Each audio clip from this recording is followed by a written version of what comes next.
One thing that we can be thankful for in this particular parable is that the purpose of it is spelt out there in verse 1. Jesus makes it very clear. Most times this isn't the case with a parable. You've got to wait to the end of the parable.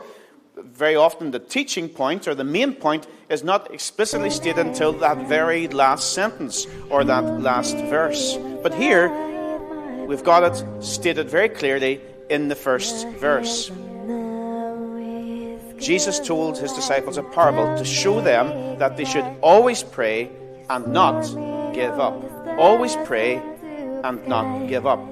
So here we have right at the beginning the purpose of the parable. We should be regular in our praying, always pray, and persistent in our praying, not give up. Jesus is always wanting us to learn from his teaching, to benefit from his teaching, so that we will be built up in our faith and built up in understanding of his ways.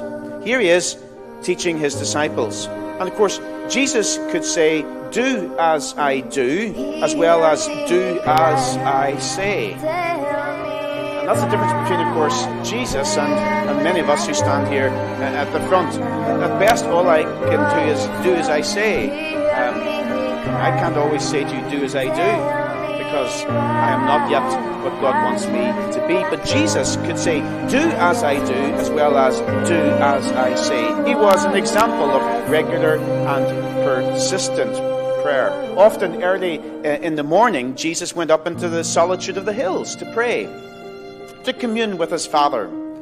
He knew the absolute necessity of a healthy prayer life. The absolute necessity of a healthy prayer life. And so he teaches his disciples that they should always pray and not give up. Isn't it a battle to pray at all? To pray at all. I think that's where the battle is. Everything seems to cry out for time and for attention. Sometimes they're good things. You know, there are things like family commitments, work commitments.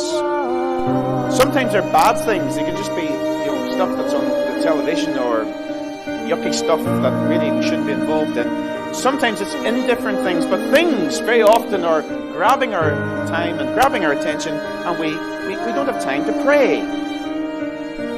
There's always a host of things to do rather than pray. The devil seems to see to it that there is a whole host of things there to distract us from praying.